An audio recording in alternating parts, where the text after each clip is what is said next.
Hello students, welcome back to our YouTube channel Chemical Funda.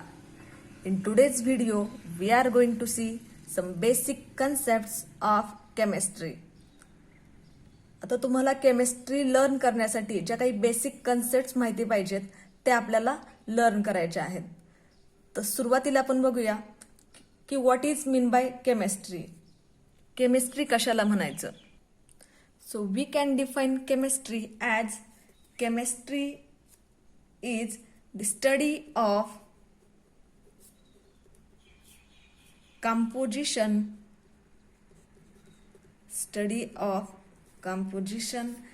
and structure of matter and changes that occur in matter.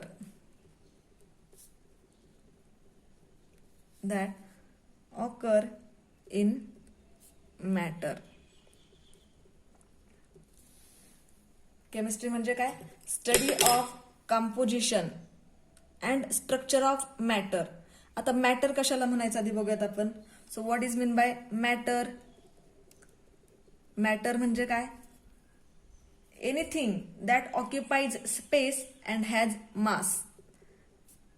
Anything that occupies space and has mass is known as matter. असा substance की जो काय करतो, space त्याला लागते, तो जागा व्यापतो आणि त्याला काही त्याचं डेफिनाईट असं मास असतं. अशा सगळ्या सबस्टन्सला काय म्हणायचं, matter. This pen is a matter because त्याला त्याची स्पेस आहे लागते, त्याला काही मास आहे. स्मॉल अँट जरी घेतली तुम्ही, मुंगी, it is nothing but a matter. Dust particle घ्या तुम्ही, they are nothing but matter because they occupy space and they have their own mass. तर या सगळ्यांचा स्टडी करायचं आहे आपल्याला केमिस्ट्रीमध्ये. There composition. आता हे जे मॅटर आहे, मॅटर कशापासून बनलेलं आहे, त्याचं स्ट्रक्चर कसं आहे, त्याच्यामध्ये चेंजेस कसे होतात, त्याच्या प्रॉपर्टीज कोणत्या कोणत्या असतात, त्याच्या फिजिकल प्रॉपर्टी काय आहेत, केमिकल प्रॉपर्टी काय आहेत, त्याच्यामध्ये जे चेंजेस होतात, फिजिकल चेंजेस, केमिकल चेंजेस, त्यासाठी कोणत्या कंडिशन लागतात, या सगळ्यांचा स्टडी आपण कशामध्ये करतो, केमिस्ट्रीमध्ये. So this chemistry is a branch of science. ही ब्रांच ऑफ सायन्स आहे. त्याच्यामध्ये आपण मॅटरच्या रिलेटेड जे हे चेंजेस आहेत, त्याचं कंपोजिशन, स्ट्रक्चर, प्रॉपर्टीज, या सगळ्यांचा स्टडी करतो. ओके. आता हे जे मॅटर आता बघितलं आपण की that occupies space and has mass, त्याला आणखी आपल्याला डिवाइड करता येतं दोन पार्टमध्ये. This matter can be again divided in two parts. पहिला जो आहे तो म्हणजे प्युअर सबस्टन्सेस आणि मिक्सचर. मॅटरला आपण प्युअर सबस्टन्स आणि मिक्सचर अशा दोन पार्टमध्ये डिवाइड करू शकतो. आता हे कशामुळे आपण डिवाइड करू शकतो, त्याला कशावरून, तर हे जे प्युअर सबस्टन्स आहेत, प्युअर सबस्टन्सला त्यांचं डेफिनाईट असं केमिकल कंपोजिशन असतं. Pure substance have definite chemical composition. त्यांचं केमिकल कंपोजिशन जे आहे प्युअर सबस्टन्सचं ते फिक्स आहे, कारण ते प्युअर आहेत. पण हे जे मिक्सचर आहेत, मिक्सचरला डेफिनाईट असं केमिकल कंपोजिशन नसतं. So we can write here no definite chemical composition. Mixture जे आहे त्याला डेफिनाईट असं केमिकल कंपोजिशन नाहीये, आणि हे जे प्युअर सबस्टन्स आहेत त्यांना डेफिनाईट असं केमिकल कंपोजिशन असतं. ओके. आता हे जे मिक्सचर आहेत आणि प्युअर सबस्टन्सेस, त्यांना आपण पुन्हा एकदा डिवाइड करू शकतो वेगवेगळ्या कॅटेगरीमध्ये. आता हे जे प्युअर सबस्टन्स आहेत त्यांना आपण डिवाइड करू शकतो दोन कॅटेगरीमध्ये. First one is a elements and next is a compound. आता हे जे प्युअर सबस्टन्स आहेत त्यांना आपण इलेमेंट्स आणि कंपाऊंड्स अशा दोन पार्टमध्ये डिवाइड करू शकतो. आता यांना जे डिवाइड केलेलं आहे इलेमेंट्स आणि कंपाऊंडला, ते कोणत्या बेसिसवरती केलेलं आहे? आता हे जे इलेमेंट्स आहेत, elements are the pure substances that can not be broken down, that cannot be broken down into simpler substance. आता हे जे इलेमेंट आहेत त्यांना आपण आणखी सिम्पलर सबस्टन्समध्ये डिवाइड नाही करू शकत किंवा त्यांना आपण ब्रेक नाही करू शकत by any ordinary chemical change. एखाद्या ऑर्डिनरी केमिकल चेंजने आपण त्याला स्मॉलर सबस्टन्समध्ये किंवा त्याच्यापेक्षा आणखी छोट्या सब पार्टमध्ये, कॅटेगरीमध्ये त्याला आपण डिवाइड नाही करू शकत.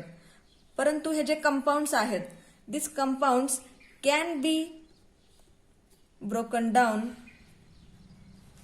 these compounds they can be broken down into simpler substance by any chemical change. हे जे कंपाऊंड्स आहेत त्यांना आपण ब्रोकन डाऊन करू शकतो by using any chemical change. जर एक्झाम्पल घ्यायचे झाले इलेमेंट्सचे, तर इलेमेंट्स कोणते आहेत? कार्बन असेल, हायड्रोजन असेल, सिल्वर असेल, झिंक असेल, ऑक्सिजन असेल.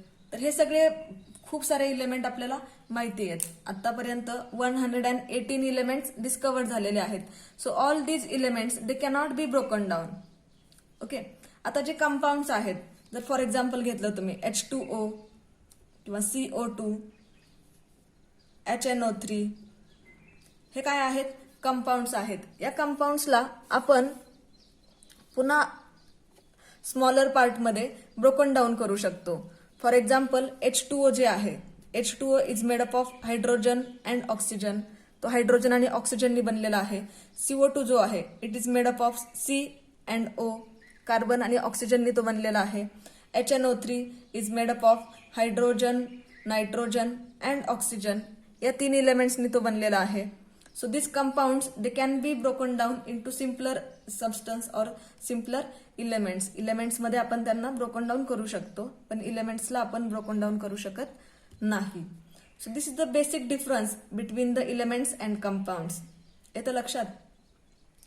आता हे जे मिक्सचर आहेत, त्या मिक्सचर्सला देखील आपण पुन्हा क्लासिफाय करू शकतो in 2 categories like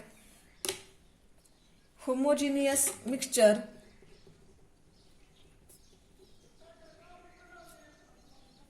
and heterogeneous mixture. आता होमोजिनियस मिक्सचर आणि हेटेरोजिनियस मिक्सचर कशाला म्हणायचं बघा. होमोजिनियस, होमो म्हणजे एकसारखे, एकमेकांमध्ये मिक्स होणारे. ओके, त्यांना आपण म्हणतो होमोजिनियस. हेट्रोजिनियस, जे की एकमेकांमध्ये मिक्स होत नाहीत, त्यांना आपण म्हणतो हेटेरोजिनियस.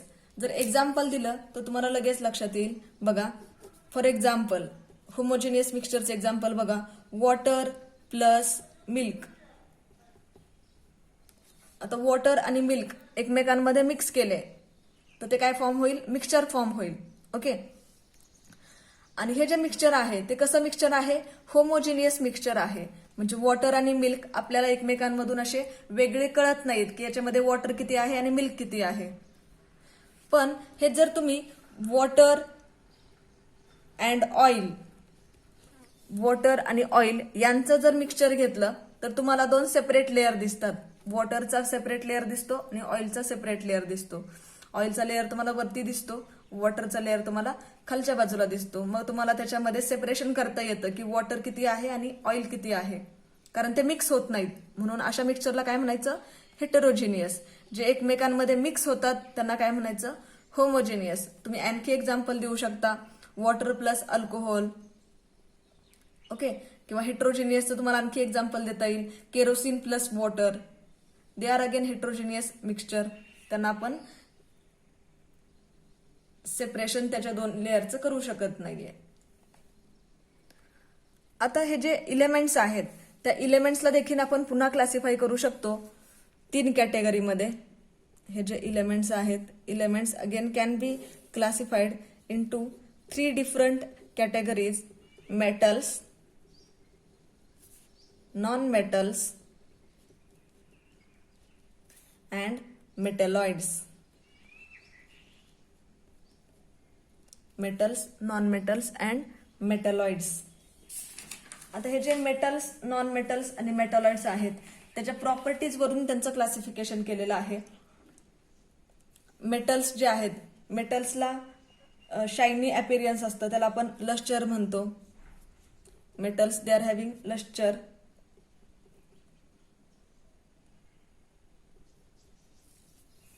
नॉन मेटल्स जे आहे त्यांना लस्टर नसतं, so they do not have lustre.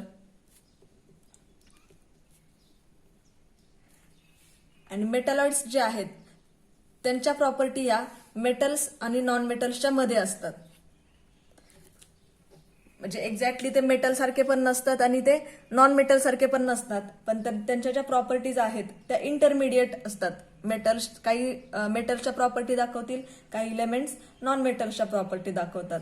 So these metalloids are the elements, they are showing properties intermediate between metals and non metals. Metals आणि नॉन मेटलच्या मध्ये अशा प्रॉपर्टी दाखवतात ते मेटॅलॉइड्स.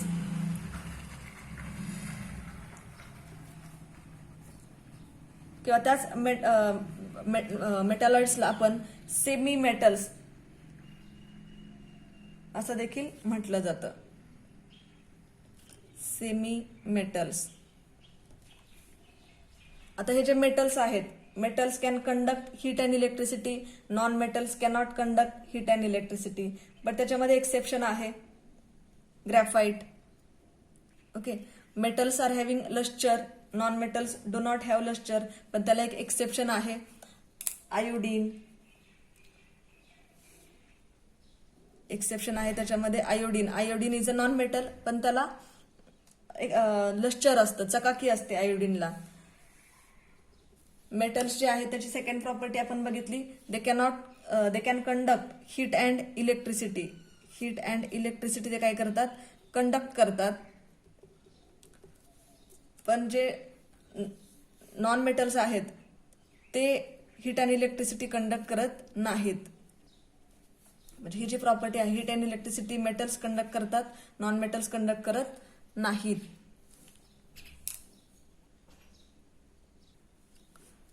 तर नेक्स्ट जर प्रॉपर्टी बघितली आपण, ductility. Metals are ductile, non metals are not ductile. Ductile म्हणजे काय, तर त्याच्यापासून आपण थिन अशा वायर तयार करू शकतो. फॉर एक्झाम्पल जर तुम्ही गोल्ड घेतलं, गोल्ड सोनं, तर त्याच्यापासून आपण थिन अशा वायर तयार करू शकतो. परंतु नॉन मेटल जे आहेत त्यांच्यापासून आपल्याला अशा वायर करता येत नाहीत. और these metals they R malleable. They are malleable म्हणजे त्यांना आपण हॅमरने किंवा हातोड्याने असं ठोकून ठोकून त्याच्या थिन शीट्स तयार करू शकतो. पण हे जे नॉन मेटल जे आहेत त्यांना असं आपण शीट्स तयार करू शकत नाही. त्यांना हॅमरने आपण त्याच्यापासून थिन शीट तयार करू शकत नाही किंवा त्याच्यापासून आपल्याला स्मॉल अशा थिन अशा वायर देखील फॉर्म करता येत नाही. Because they are brittle. ते कसे राहतात, ब्रिटल असतात. They are not hard. आता एक्झाम्पल जर बघितले आपण मेटल्सचे, for example gold, silver, copper,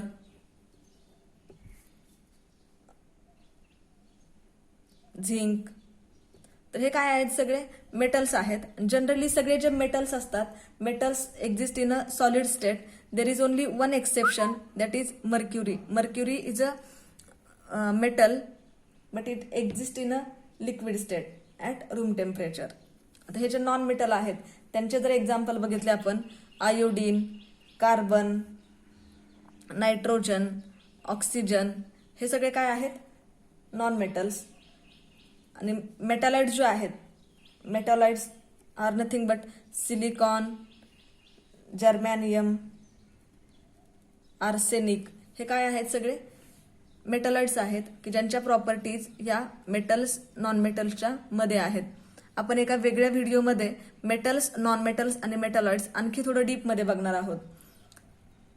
तर याच्यानंतर आपली आणखीन एक कन्सेप्ट राहिली आहे इथली, कंपाऊंड्स.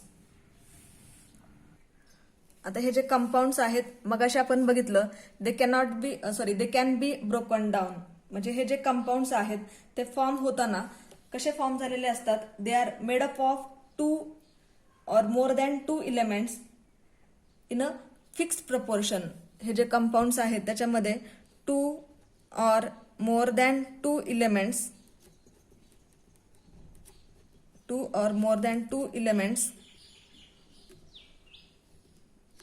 in fixed proportion. हे इम्पॉर्टंट आहे. फिक्स्ड प्रपोर्शन, त्यांचं प्रपोर्शन कसं असलं पाहिजे, फिक्स असलं पाहिजे. फॉर एक्झाम्पल तुम्ही H2O घ्या, 1 atom of oxygen and 2 atom of hydrogen. Okay, 1 atom of oxygen and 2 atom of hydrogen जेव्हा कंबाईन होतात इन अ प्रपोर्शन,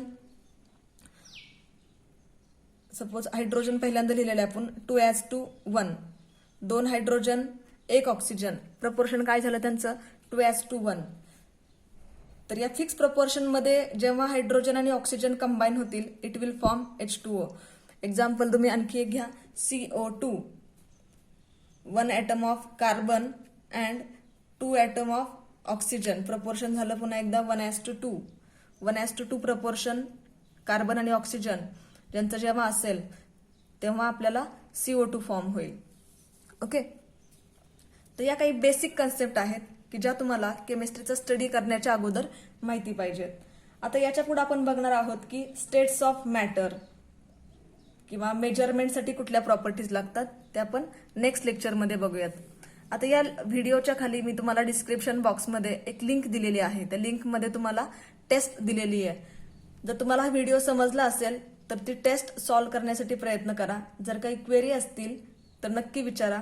आपण तुमच्या त्या क्वेरीज तुम्हाला त्याचे आन्सर कमेंट बॉक्समध्ये दिले जातील. तर हा व्हिडिओला आपल्या लाईक करा, शेअर करा, सबस्क्राईब करा आणि हे जे बेलचं नोटिफिकेशन आहे, बेल आयकॉन, त्याच्यावरती क्लिक करा जेणेकरून तुम्हाला पुढच्या व्हिडिओचं नोटिफिकेशन मिळेल. So thanks for watching. Thank you.